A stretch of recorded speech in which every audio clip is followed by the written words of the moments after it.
Deuteronomy chapter 3. Next we turned and went up along the road toward Bashan, and Og, king of Bashan, and his whole army marched out to meet us in battle at Edrei. The Lord said to me, "Do not be afraid of him, for I have delivered him into your hands, along with his whole army and his land. Do to him what you did to Sihon, king of the Amorites, who reigned in Heshbon." So the Lord our God also gave into our hands Og, king of Bashan, and all his army. We struck them down, leaving no survivors. At that time we took all his cities.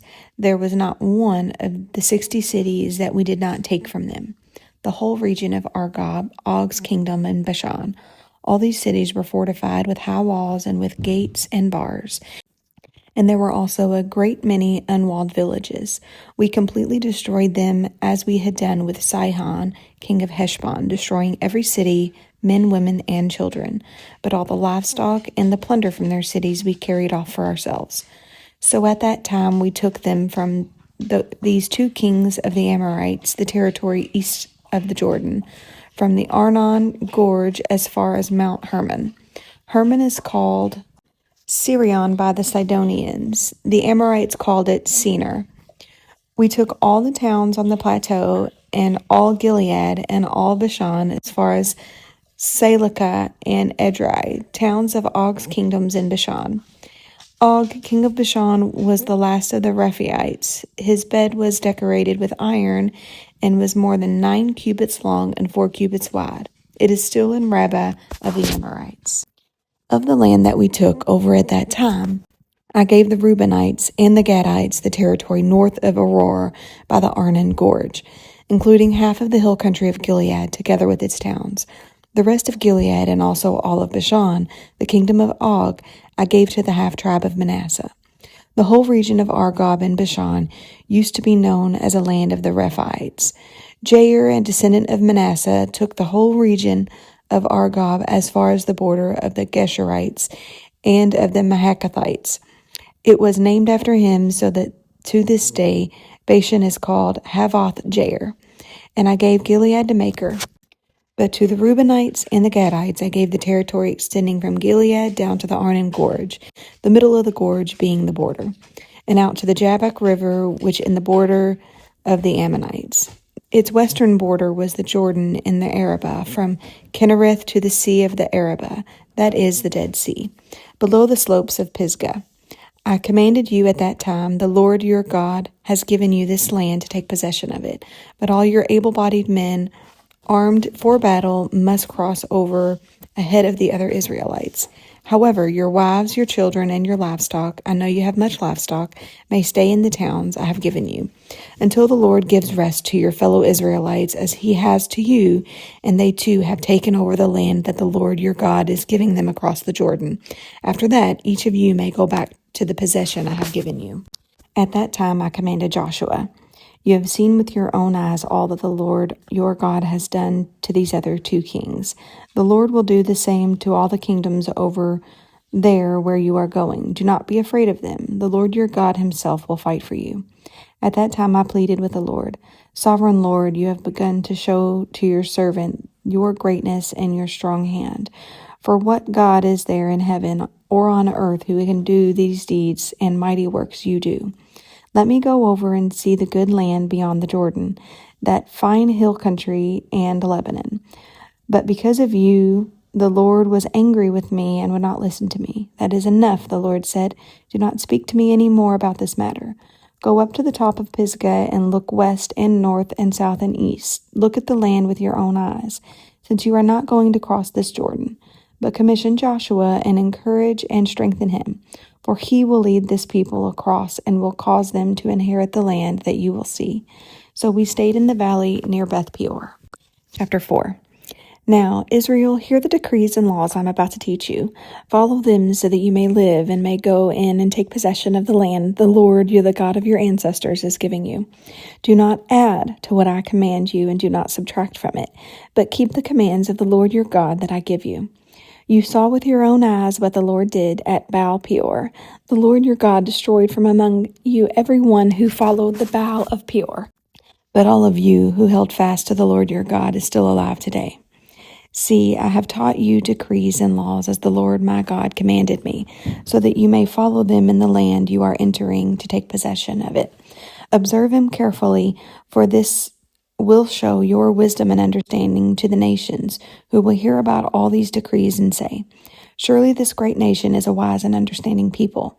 What other nation is so great as to have their gods near them the way the Lord our God is near us whenever we pray to him?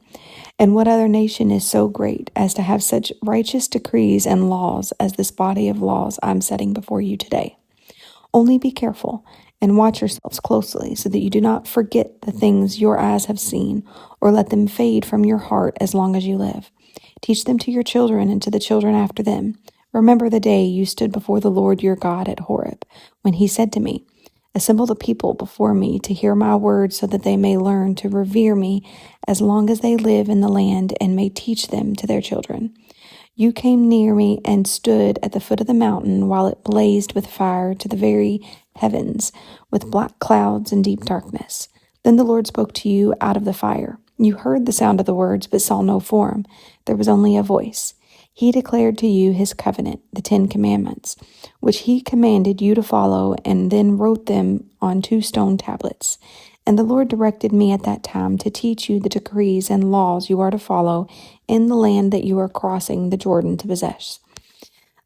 You saw no form of any kind that day the Lord spoke to you at Horeb out of the fire. Therefore watch yourselves very carefully, so that you do not become corrupt, and make for yourselves an idol, an image of any shape, whether formed like a man or a woman, or like any animal on earth, or any bird that flies in the air, or like any creature that moves along the ground, or any fish in the waters below.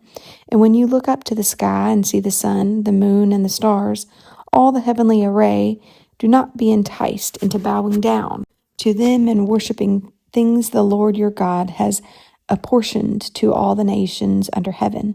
But as for you, the Lord took you and brought you out of the iron smelting furnace, out of Egypt, to be the people of his inheritance, as you are now.